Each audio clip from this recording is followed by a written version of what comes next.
May ibang klaseng bagyo. Talo si Romualdez sa impeachment case kay Sara Duterte. Yan. Yan pa naman ang gustong-gusto niya mangyayari para makatakbo siya at manalo ng president. Alam niyo naman, ang style ni Martin Romualdez, di ba? Disqualify the enemy. Di ba? Kaya sa district niya, wala siyang kalaban, pinadisqualify niya rin. Kaya siguro, baka ipa-refund na lang yung mga congressman na nagperma.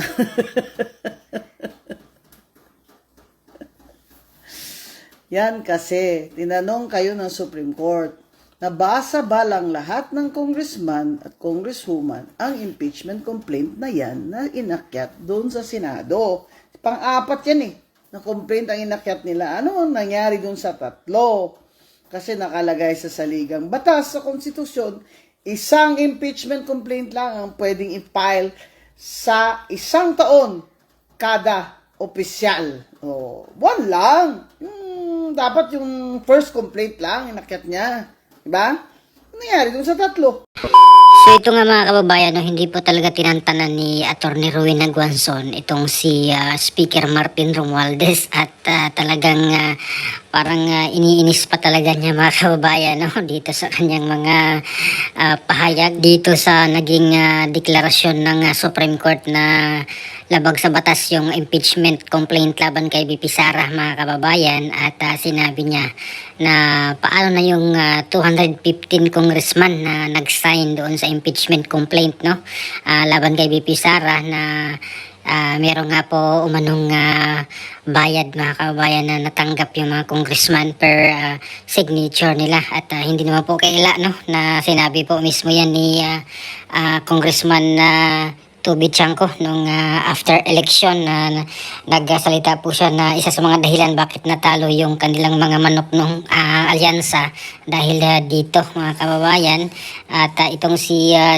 Congressman Joke Prasco mga kababayan nagsalita rin patungkol dito sa mga signatures mga kababayan, no, na kung hindi po sila pipirma daw ay mawawalan sila ng proyekto sa kanilang mga distrito. So isa yan sa mga dahilan mga kababayan at dito po sa programa sa Billionario.com meron pong interview itong si Teo Moreno mga kababayan na isang kilala rin po siya na supporters po sa mga or supporters ng mga Duterte at sinabi niya mga kababayan na meron daw umanong 150 million na pesos ang bayad per signature dito sa impeachment complaint na laban kay VP Sara. So parang naka-breakdown daw yan mga kababayan, no? So alleged lang po naman mga kababayan ito. Sabi niya, so nag-disclaimer siya, sabi niya ay alleged lang itong mga balibalita mga kababayan na 150 million yung bayad. So 25 million daw para sa AKAP, 25 million para sa AX at 100 million na hard projects, no, or infrastructure mga kababayan. So ngayon natalo po yung kanilang impeachment complaint at pinawalang bisa ng Supreme Court dahil unang-una labag daw po ito sa batas mga kababayan at hindi na po daw ito pwedeng ilagay, no, or iakyat doon sa Senado dahil wala pong karapatan or jurisdiction ang Senado na dito mga kababayan at yun nga sabi ng Senado ay hintayin nila itong formal transmittal ng resulta mga kababayan, no, or desisyon ng Supreme Court at respetuhin nila ang desisyon ng Supreme Court pati ang Malacanang mga kababayan na nawagan din ng galangin, no, na galangin ang resulta or ang deklarasyon ng Supreme Court patungkol dito sa impeachment laban kay VP Sara Duterte. Pero itong House mga kabayan ay medyo makunat pa, no, parang hindi pa po nila tanggap na itong resulta ng or itong pahayag ng Supreme Court. Mukhang maghahanap pa po sila ng mga iba pang mga legal na mga remedies, no, patungkol dito. Parang mag-i-explore pa daw sila mga kababayan or parang mag-i-explore pa sila based po sa mga statement ng kanilang spokesperson na si Attorney Princess Abante, no? Mukhang maghahanap pa po sila ng mga iba pang legal remedies patungkol dito, mga kababayan. Although itong desisyon na ito, pwede pa daw silang motion, no? Or mag-file ng motion.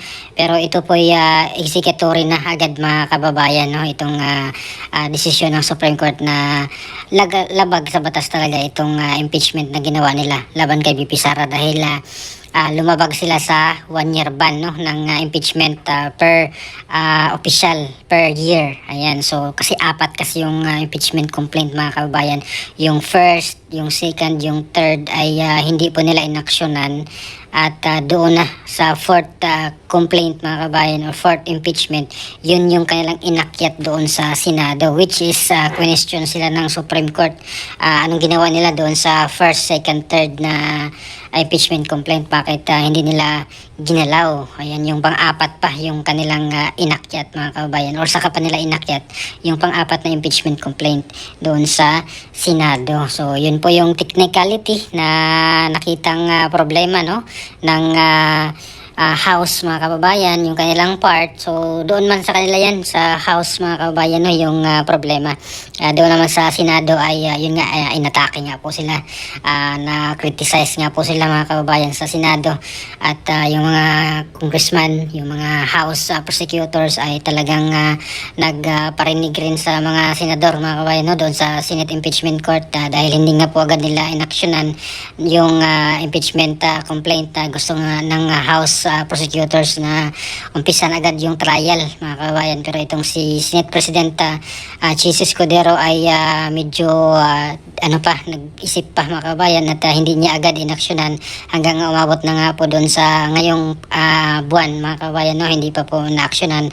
At buti na lang ay talagang siguro alam niya na ganito talaga ang pangyayari, at meron na silang alam talaga dito na may problema talaga dito sa technicality. At yun nga, magandang blessing in disguise siguro sa kanilang part, dahil ito nga po yung desisyon ng Supreme Court na talagang may problema, no, labag sa batas yung kanilang final na impeachment complaint. At sa next year pa ulit sila pwedeng maghain ng panibagong impeachment laban kay VP Sara, kasi pasok pa sa 1-year ban, no, mga kababayan, yung kanilang pag-file. So after February 6, saka pa sila, or sa February 6 mismo, saka pa sila pwedeng mag-file ng panibagong impeachment complaint laban kay VP Sara Duterte. At ang tanong, mga kababayan, ano pong mangyari kaya nito, no, doon sa bayad ng mga congressman para makapirma doon sa impeachment complaint, no? At nung una 215 na congressman ang nag-sign agad-agad noong panahon na iyon, at meron pa daw humabol, mga kababayan, no, na iba pa. So out of the 306 na mga congressman, yung pumirma agad ay 215, pero may mga humabol pa daw, mga kababayan, dahil parang wala ata sila doon sa Kamara nung time na yon, kaya humabol sila ng pirma, no, mga kababayan. So sayang yung bayad sa kanila noon, mga kababayan, no, kung hindi matuloy itong impeachment laban kay VP Sara, kasi unang-una yun naman talaga yung objective nila, ma-impeach si VP Sara para hindi na po siya pwedeng tumakbo ng any position. At yun po yung talagang pinaka-objective, pinaka-goal nila, na hindi po siya makatakbo talaga sa presidential election sa 2028. At yun nga, matunog na pangalan, natatakbo nga itong si House Speaker Martin Romualdez at iba pang mga kababayan, no? Pero si VP Sara talaga yung pinakatinik na mga kalaban nila, dahil unang-una talagang consistent si VP Sara dito sa kanilang, or sa mga surveys, no, sa trust ratings at approval ratings ni VP Sara ay talagang undisputed. Siya po yung pinakamataas na mga pinagkakatiwalaan na opisyalis ng gobyerno, mga kabayan, sa ating bansa ngayon. At si House Speaker ay pinakakulilat, no, mga kababayan, although may improvement ngayon sa pinaka-latest na survey ng SWS. Medyo tumaas siya ng konti, mga kababayan, pero malayong-malayo pa rin na agwat kay VP Sara, no. At kung sila po yung magkatapat sa 2028 ay talagang malayo talaga sa katotohanan na manalo po siya, dahil sabi nga ni Attorney Rowena Guanzon, yung ginawa niya sa Tacloban, no, pinadisqualify nga niya yung kanyang kalaban nung nakarang eleksyon nung May 12, si Tita Nene Bacali, no, talagang disqualified na agad, mga kababayan, hindi po pinatak tumatakbo talaga si Tita Nene Bacali, no, doon sa Tacloban. Talagang tumakbo po itong si House Speaker or Congressman Martin Romualdez na walang kalaban dahil yung kalaban niya ay pinadisqualify, mga kababayan. So ganito rin yung gagawin sa kay BP Sara, no?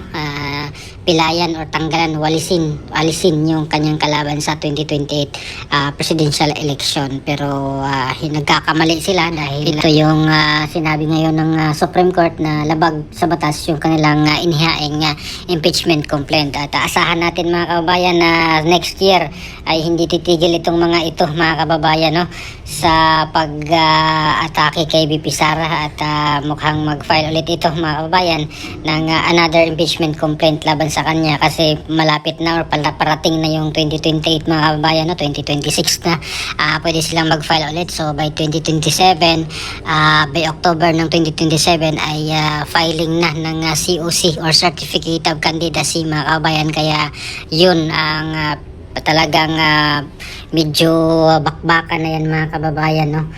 Yung mga tatakbo sa 2028 national election or presidential election ay umpisahan na yan, mga kababayan, no. Or mas lalo pang iinit ang batuhan ng putik yan, mga kababayan, habang papalapit na yung 2028. And so sa inyong opinion, mga kababayan, ano po kayang masasabi nyo dito sa pagdeklara ng Supreme Court ng unconstitutional or labag sa batas ito sa impeachment complaint laban kay BP Sara Duterte? At manatili kayang House Speaker itong si Congressman Martin Romualdez sa 28th Congress, mga kababayan? So abangan natin. Although mukhang marami daw pong numero, mga kababayan, no, itong si House Speaker Martin Romualdez na siya pa rin ang iboboto ng mga congressman bilang House Speaker. Pero tingnan natin kung mag-intervene itong si Pangulong Marcos na palitan na, mga kababayan, no, kasi yung kanyang liderato sa Kamara ay pumalpak, mga kababayan, dahil dito sa impeachment na diniklara ngayong unconstitutional ng Supreme Court. At abangan natin, mga kababayan, dahil kahit papaano ay first cousin tong dalawa, no, yung presidente at ang House Speaker, first cousin po sila. Although si Senator Amy Marcos ay hindi po niya kasundo, no, ni House Speaker. Magkaiba po sila ng pananaw sa buhay. Ayan, so magkasalungat po sila, mga kababayan. At tingnan natin, abangan natin kung siya pa rin, mga kababayan, ang magiging House Speaker sa Lunes, mga kababayan, no. Magbutuhan na ulit sila, mga kababayan, mag-anuhan sila ng bagong speaker during sa SONA ni PBBM ngayong Lunes, July 28, 2025. So please comment down below kung ano pong masasabi nyo. Maraming salamat. God bless po sa ating lahat.